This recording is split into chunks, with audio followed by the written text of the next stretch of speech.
Yes, Mr. Speaker, page 55.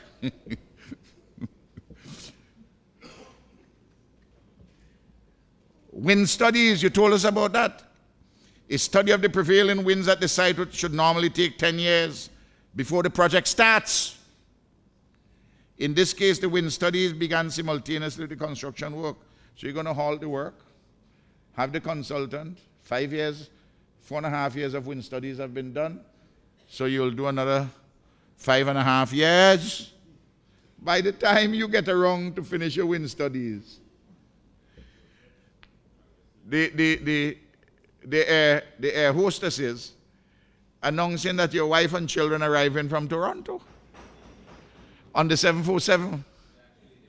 No, but when they go back on holidays now. That's the point I'm making to you. Mr. Speaker, the Honorable Leader of the Opposition didn't address the issue of growth. So, sorry, the debt, Mr. Speaker, 70.2 in St. Vincent and the Grenadines. The lowest in the independent OECS countries. The next is 72.8 for St. Lucia. 90.4 for Dominica. 98.2 for Antigua and Barbuda. 111.3 for Grenada. And 174.8 for St. Kitts, Nevis.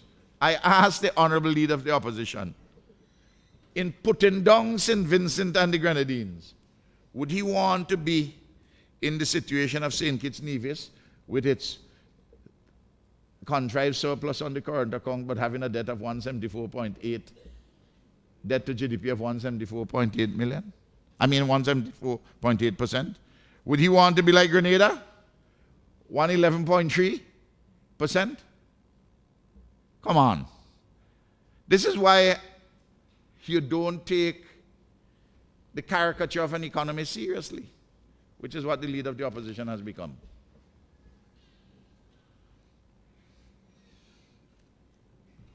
Growth, Mr. Speaker.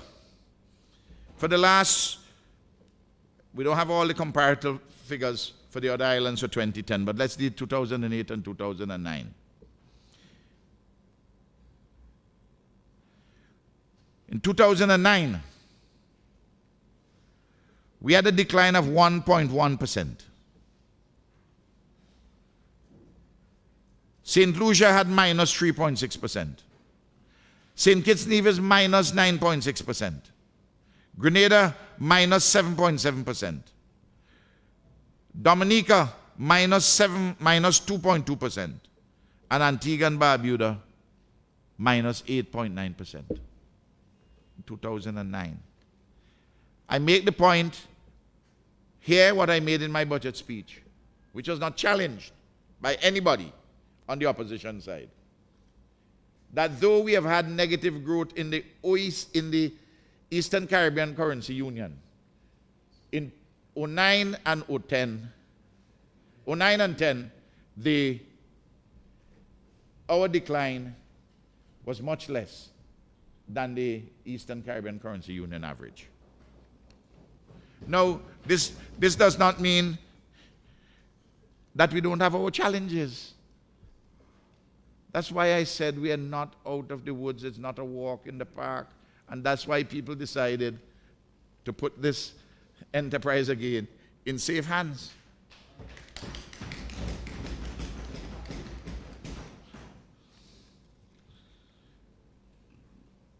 Mr. Speaker, the Honorable Leader of the Opposition did something which I had to get up and correct. He said that I don't speak the truth of our condition. I must follow my friend Nazim Burke as the Minister of Finance in Grenada. Mr. Speaker, in last year's budget, and you can go back and you can look at the one for 2009. On the first page, I said the global recession, economic recession of the past 16 months or so, has caused enormous economic dislocation in the Caribbean, including St. Vincent and the Grenadines. The evidence is before us, and I read out the evidence. Sharply declining growth rates resulting in negative growth across the region.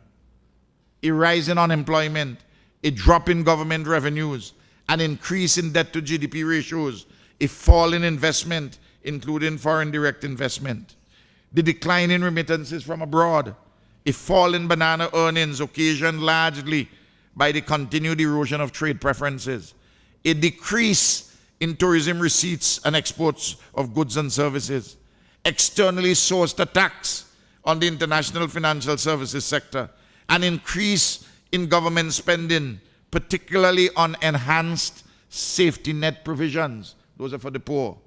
Subsidies and assorted financial stimuli. A deferral of expenditure on certain capital projects, and a daily strain on the cash flow position of governments in the region. And then I went on to talk about CLECO and British American. Mr. Speaker, in my budget speech, I practically repeated that paragraph. That's the truth. You have never heard a Minister of Finance tell it with such unvarnished clarity.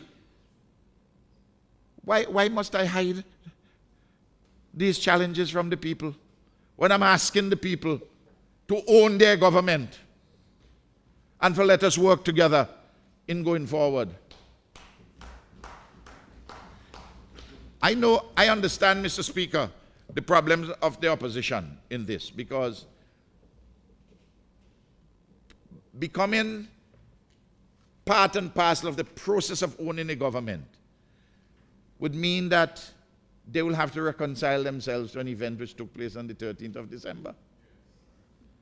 But if you can't reconcile yourself to your defeat, and you believe you run things, well, what can you do with persons like that? They completely turning their face against reality. You lost. Accept it, go on. And enjoy your other 5 years in purgatory. And see how you can bring yourself up either to redemption or whether you're going to go into damnation. I'm using the concept of purgatory here in a very broad and Catholic sense. Small c, not Catholic Church. So, Mr. Speaker,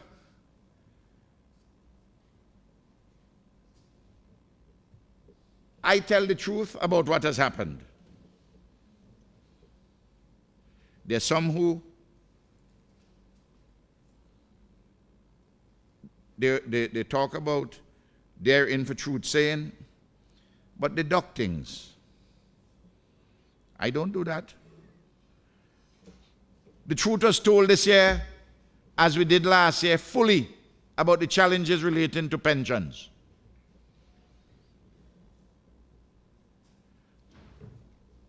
The Honorable Leader of the Opposition, amazing gentleman. He says he wants to proffer himself, put forward himself as a statesman. You see, there's this view that if a fellow is dour, D-O-U-R, and he doesn't have a personality which grabs people to him, and he is leading, he must have some redeeming qualities. So whether he has them or not, you ascribe them to him. So you ascribe this mythical thing in relation to him of statesman. That's part of the quest. But of course it fails because it rings hollow. It doesn't have anything to support it. Because it says that politicians look for the next election, but statesmen look for the welfare of the country way into the future. Let's deal with the issue of pensions. I was in this honorable house in 2000. And I was amazed, Mr. Speaker, when the then leader, the then Minister of Finance, now the leader of the opposition, he was not yet Prime Minister, he brought a bill to